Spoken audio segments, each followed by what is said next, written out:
guys, welcome back to another Three Amigos video. As you can see from the table, today our theme is 50mm Leica lenses.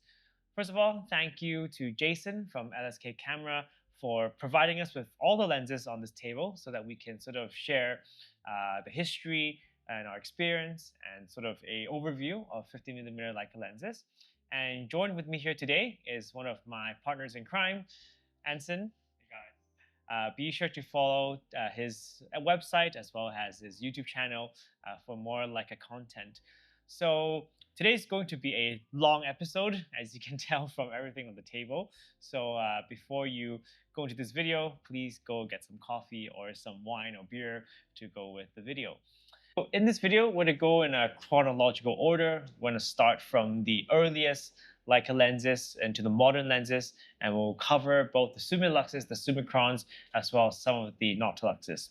So, Anson, why don't we start with the first Leica lens? The first one is the Elma 50 3.5 lens, and it's one of the very iconic collapsible lens. You can see that it's actually very compact, small, a little bit more thicker in the body, ranging from 3.5 f-stop to f18. It's not the usual kind of aperture scale that you normally see right now, like 2.8, f4, etc. So, have you tried Stanton? I actually haven't tried it. I think I have the lens, but yeah, it's actually one of the most. It's actually increasingly becoming more popular nowadays, especially if you can find a good copy. And you can see that the prices on eBay are actually rising pretty quickly nowadays. And we actually have two versions. So you'll find some in a what we call the black scale, and some in a red scale. So the black scale will be the sort of older version, and the red scale is from a sort of later period. And apparently there's a bit more coating on the elements, which means that the lens character has a bit more improved contrast as well as flare resistance as well. Now, surprisingly, even though this is a very old lens, it's probably about 90 years old by now, but it's actually known for having pretty good optical quality, especially if you step down. And if you look at the sort of size sort of ratio, it's a very good lens, especially if you're traveling, and the photos you get are surprisingly sharp than what you would expect from this sort of design. Yeah, you definitely have to try this with a black and white film. Yeah, this is a must. Yeah. For everyone who likes vintage Leica lenses. Yeah. There are versions that are coated and some of them are uncoated, so you can see the black and white tones difference in these versions, and is, I would say, a very pleasing experiment that you can try. Now, if we actually sort of, what's quite unique about these sort of screw mount lenses is that a lot of them are collapsible, actually. Yep. So, I mean, if you look at sort of the screw mount cameras, I mean, they're tiny, all right? I mean, they're beautiful, but they're tiny. So I think it was actually built so that you can actually fit it into your jacket pocket. So you can actually collapse it, put it in your jacket pocket, and yeah. But one thing to be aware of is that if you have a collapsible lens, is to be careful when you use it on a digital sensor, because it can actually protrude onto the sensor. So you actually need to be careful when you're using these sort of screw mount lenses. But otherwise, very, very cool design. When we moving on to the second one, we have this Leica Summa Rigid, again, f2 LTM. Now, this lens is made from nickel, all right? So if you actually look up close, it looks a little bit bronze, all right? And now this is an uncoated lens. So you're gonna get lots of flaring, lots of vintage vibes. And so it's a 6 sort of element 4-group design with 6 aperture blades. So you're gonna get a lot of hexagonal bokeh. So if you look at those sort of old sort of film books, you're gonna get a lot of very interesting bokeh and rendering on this lens. Yeah. And I've personally tried the non-rigid version that you can commonly find. What's good about this lens is because I like swirl bokeh. Yeah. It swirl a lot, and if you like low, especially 50 f2, a cheap option, definitely is something that you can look out in the market. Yeah. All right. Now, moving on, I think we are moving on to a very interesting sort of group of lenses, and I think I want to talk about the sort of the Summicron first, actually. Okay. Anton, I'm sure you have a lot of experience with the radioactive, okay, sort of versions. So, what do you tell us about what you know about the radioactive, non-radioactive versions? So what's the difference between a radioactive and a non-radioactive version is the color of the glasses. Um, there are multiple versions, like 1 pieces of radioactive or 2 pieces of radioactive. It depends on the serial numbers and the batches that you could find. Um, what I learned about Summicron is the Henry Cartier-Bresson lens, the 50 mil kind of your go-to lens. And what is good about a radioactive lens than a non-radioactive lens is the color of the glass. So you can see that thorium changed the glass become yellow, and it becomes a natural yellow filters that if you shoot with black and white film, it just add a little bit more contrast gently to your film shots, not too much. I would say it's a very beautiful and nice rendering from this lens. So I think besides sort of looking at the color of the lenses, you can also look at the serial numbers. Again, all these information you can find in the like a Pocket Red Book or just online forums. But so if you're looking for a sort of version 1 sort of Summicron, then be sure to pay attention to the glass condition as well as the serial numbers as well. That's sort of one of the tips when you're paying for these sort of vintage lenses.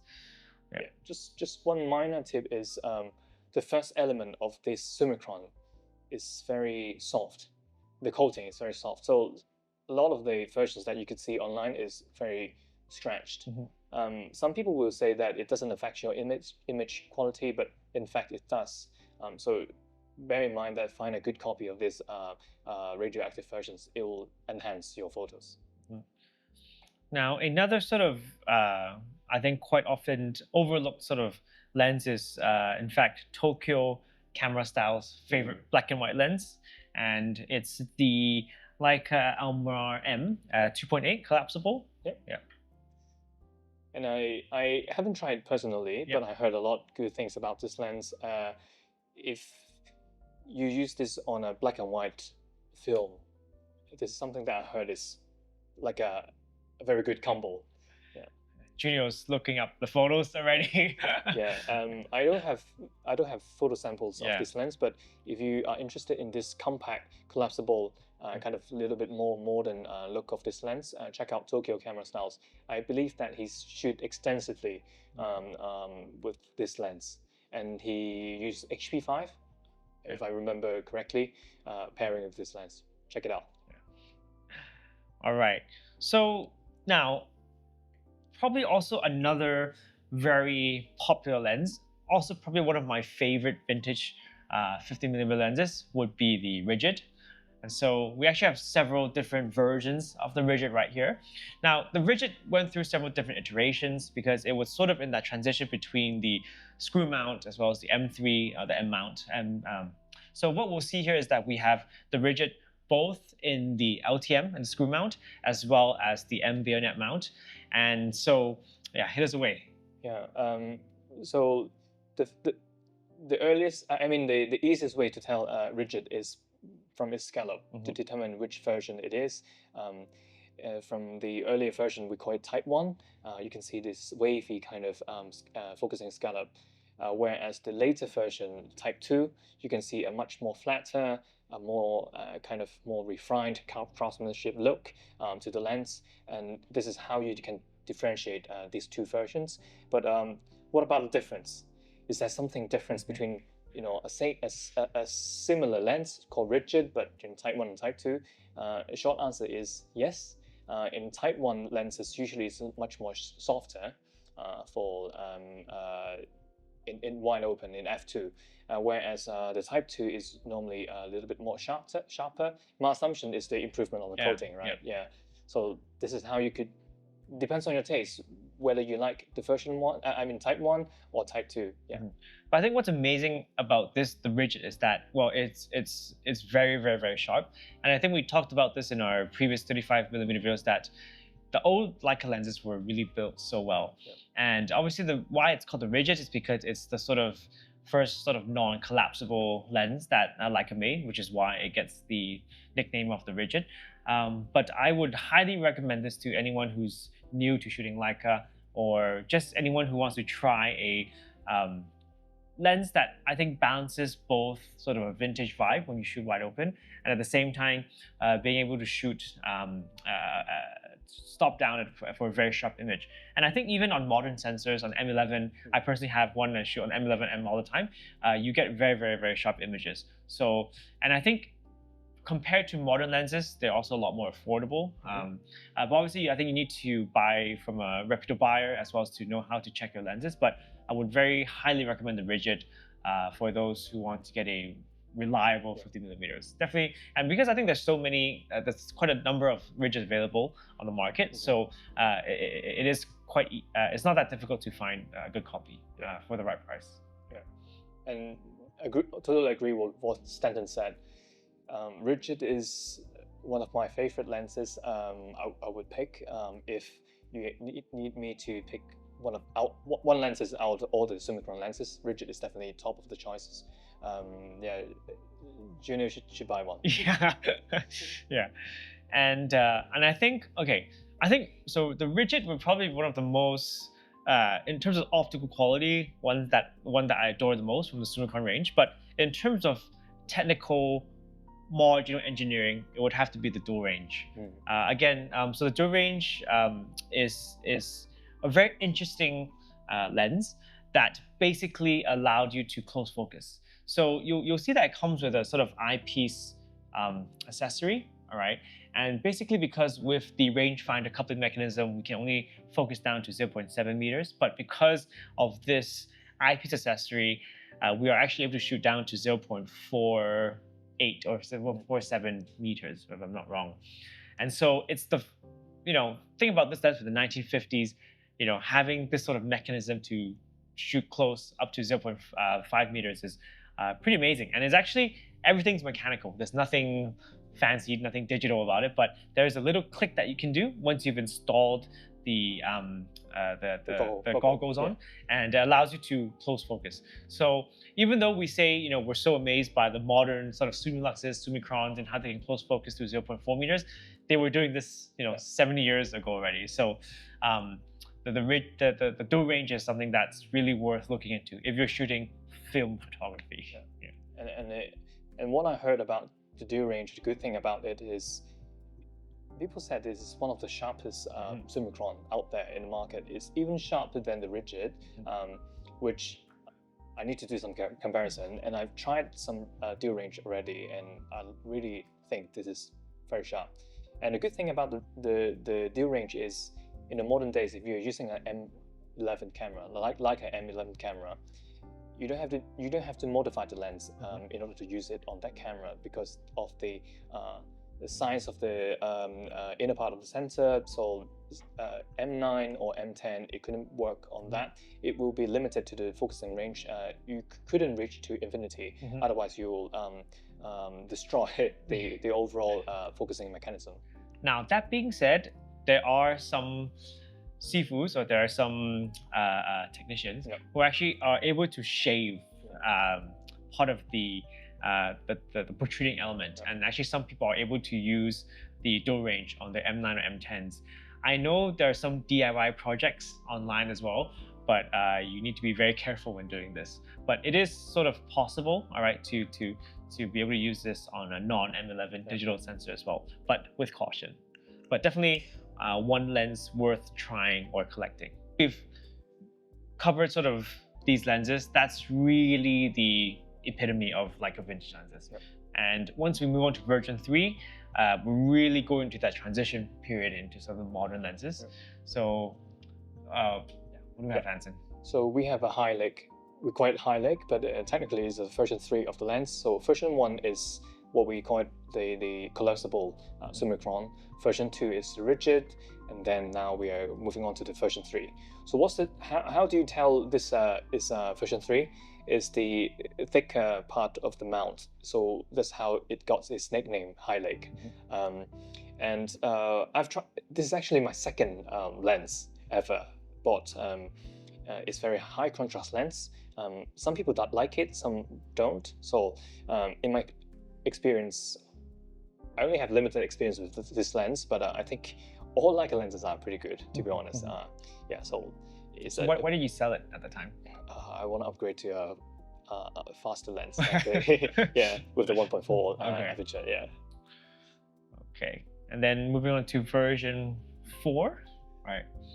Yeah, so we have quite a number of version 4 lenses. The black one, which is a normal version that we have, and then we have the silver one is actually a limited edition, and also this special edition. I don't know how to pronounce the name. The Jare, we have the title here. Jare Summicron. Again, yeah, a lot of special editions over here. Yeah, these two special edition is actually mimicking the look of the rigid, with the much more modern optics, but in fact is trying to rebuild the look of the rigid. Yeah, it comes with the silver finishing or the black paint. Yeah. I think that's one that Junior also considered, the black one as well. Yeah. It's very, very nice. It's very good. Yeah. So we were actually talking about like this. You were mentioning to Junior just now, like we have 1.4 and f2, right? Yeah. So what would be the difference shooting wide open actually? So with the take an example, f1.4 lenses like a Summilux, if you close down the aperture to f2, comparing with a normal lens like a rigid. The aperture opening is not round with 1.4 lenses unless the lens has like a round aperture blade. But normally with these vintage lenses like Summilux, it's going to be like hexagonal at f2. So if you are very particular with bokeh, then definitely get a Summicron. And if you want extra light speed, go for the 1.4. But if you want a painterly lens that has very pleasing bokeh, then you definitely have to get both. All right. So I think that again with the modern Summicrons, obviously you're going to get very high contrast images, very high quality images, very sharp, and but I think in terms of sort of I guess what's quite unique about sort of Leica lenses, you can try lenses all the way from the 1930s all the way to modern lenses. So whilst obviously with the modern lenses you get much better conditioning and everything, but I think you can't really say you've tried the Leica ecosystem without trying some of these sort of older lenses. So I would say yes, obviously the price in terms for the modern lenses is a lot steeper. So that's why I think going to vintage is definitely one way you can save some money and at the same time try something that's a bit different, I think, comparing to other camera systems that are available at the moment. All right, so I think we've covered the Summicron range quite well. Oh, we still have one more, the APO. Two more. Two more. Yeah. This is the Summicron version 4. This is the Summicron version 5. 5. Yeah, 5. Yeah, it should be 5. Yeah. And this is much more modern looking lens. It's not aspherical yet, but if you like Summicron with 0.7 meter close focusing distance, you can definitely pick version 4 or version 5. Yeah. So this is a special Japan edition that they made, and actually it's not a M mount; it's actually a screw mount. So that's something that's quite unique. So they can interchange. But again, you can always get an adapter and use these lenses, the screw mounts on the modern M cameras as well. So again, I think the Leica 50 APO is in the league of its own, I think, in terms of sharpness and photos. So that's the lens that you have as well? Yeah, I have one Summicron APO, which is a normal version. But we have quite a number of limited edition right now. What I like about the APO lens is the perfection you can get, because of the APOs standing for the a prochromatic Yeah. correction, so you get more original, true to color in your photos, and also improve in flare resistance. With the flare resistance, you could get a much more cleaner images. So the overall image looks much more sharper than the normal vintage lenses. So we have a few special 50mm APOs over here. A very cool red one, and at the same time we have some special editions 50 APO that actually mimic back the rigid. So again, it goes back to say how crazy and how much Leica also respects the heritage in the rigid.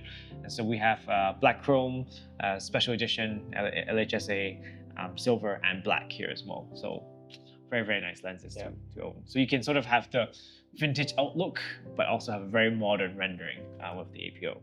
Yeah, and the black chrome is on my checklist. I really want to change my normal APO to this, but it's getting too expensive now. See, that's why you better buy it when you have the opportunity. Yeah. It wasn't that expensive back then. I would say it's a much more reasonable price, and then the price just went up. So if you see something that is good, pick it. Yeah. And hold on to it. Yeah. But it's like buying shares. You just buy and hold. Yeah. Anyway, so the shares you can't use it. Yeah, right? exactly. Lenses you can use it all the time. Okay, so I think that covers the Summicron range quite well. Yep. And moving on to the sort of Summilux. All right. So again, what do we have here? So we have different versions, the version 1 and the version 2, version 3, etc. But let's go with the version 1 first. We have two different versions here. One is normal scallop, and then the other one is called reverse scallop. So how to tell it is basically the patterns on this scallop, focusing scallop, is reverse. So normally you expect the ridges sort of on the outside. Yeah. But if you see that the ridges are on the inside, then that's the reverse scallop. Yeah. And what I heard from, I didn't really try the version 1 myself, but I heard that is kind of similar to the Noctilux 51.2. It's like a mini Noctilux. It's glow at wide open. It's much more softer than version 2. So later on they improved the optics and released the version 2.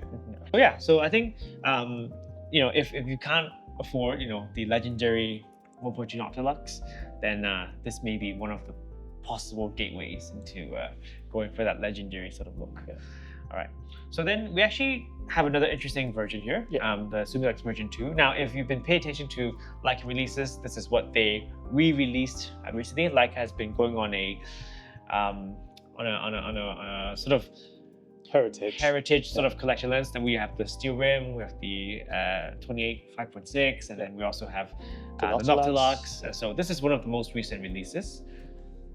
Have you ever used this lens before, Nancy? Yeah, version 2, yes, definitely. It's my first kind of Summilux lens that I have. And then I would say this is a very standard Leica lens that you could find out of all the Summicron or Summilux range. It's definitely a very good and easy start to begin with.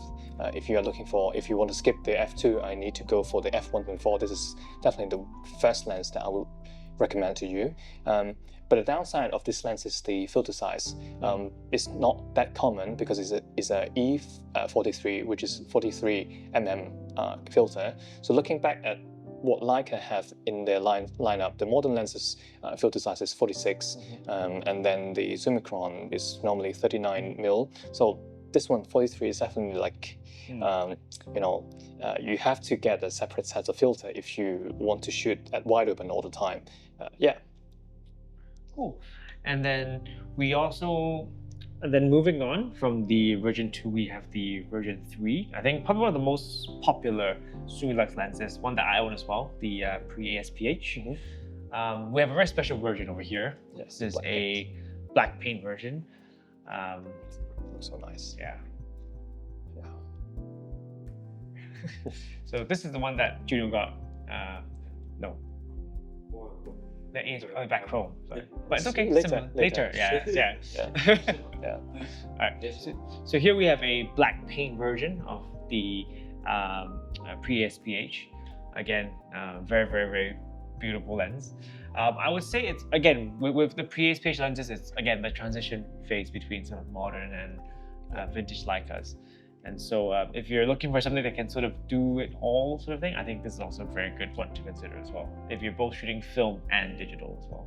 Yeah, it's good that if you are a accessory person, then go for the version 2, because you can get nice 2 different versions of the hood, the vented one and kind of like a cone shape original hood. But if you want to use close focus, because of the version 2, the minimum focus is only 1 meter.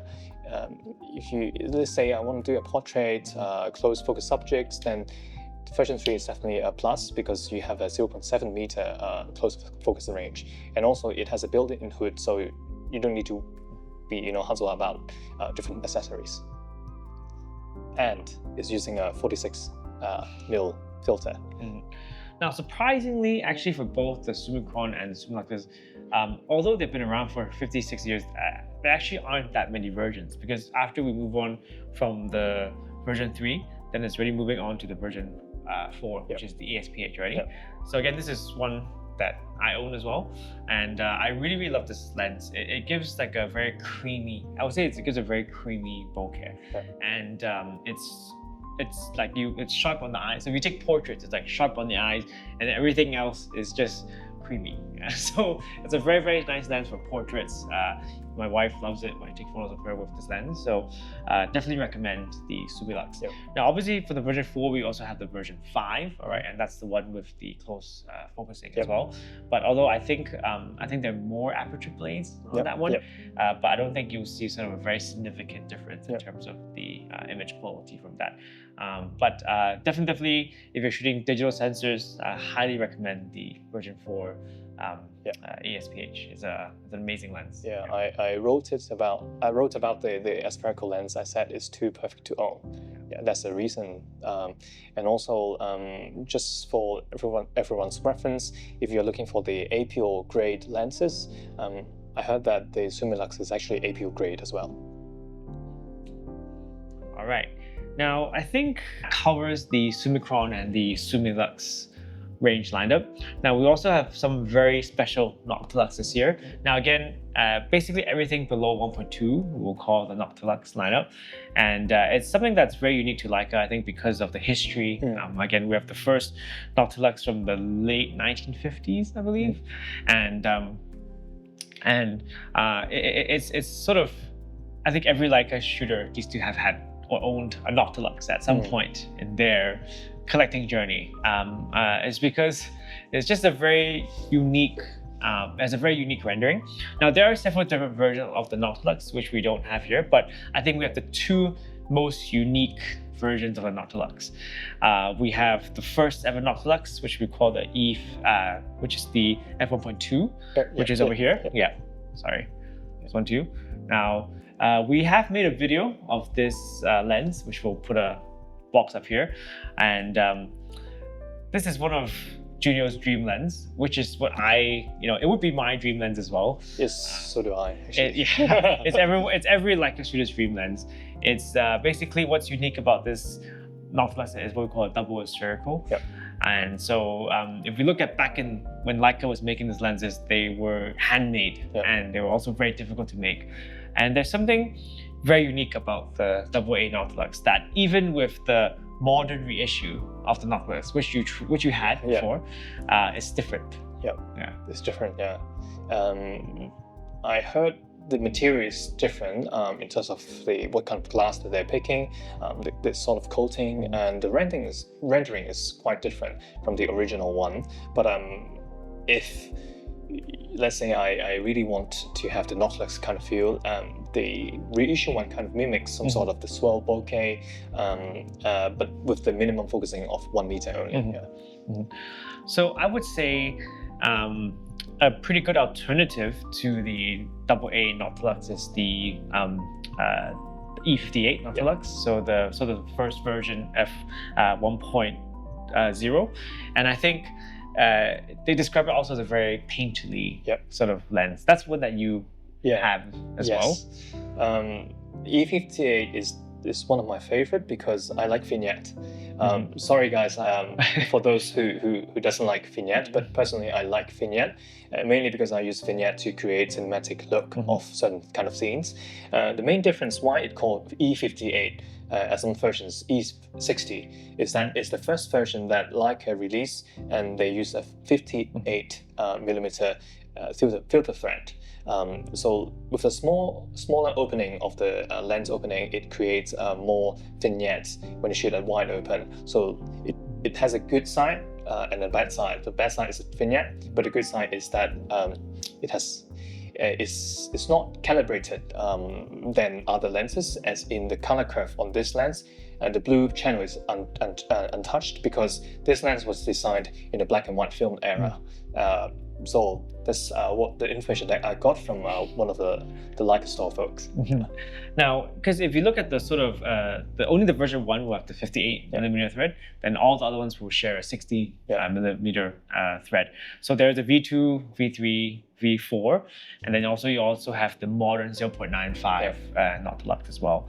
And I think there's something very, very unique with the images that you get with the Noctilux. So and you just have to try it and see. With the Noctilux, it's difficult. It's very hard to not get a nice photo at wide open.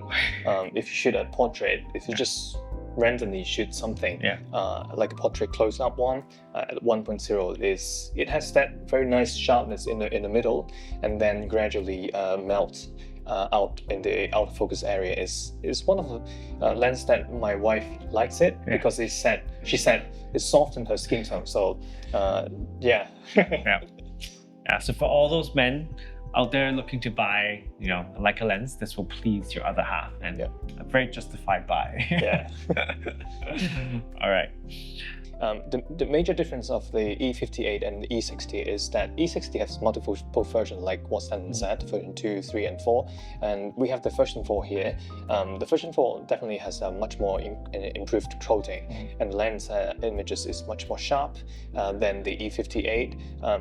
If you already have a copy of the version 4 and you think it's not that sharp, try to calibrate it and find a professional person to check your lens, because just very thin depth of field could matters. Because I have the version 4, and I thought not being sharp was just part of the clinical one of the characteristics of the lens. But maybe I should go home and check. But it definitely it's almost like painting Vaseline in front of your out of focus areas. So very, very unique lens for sure.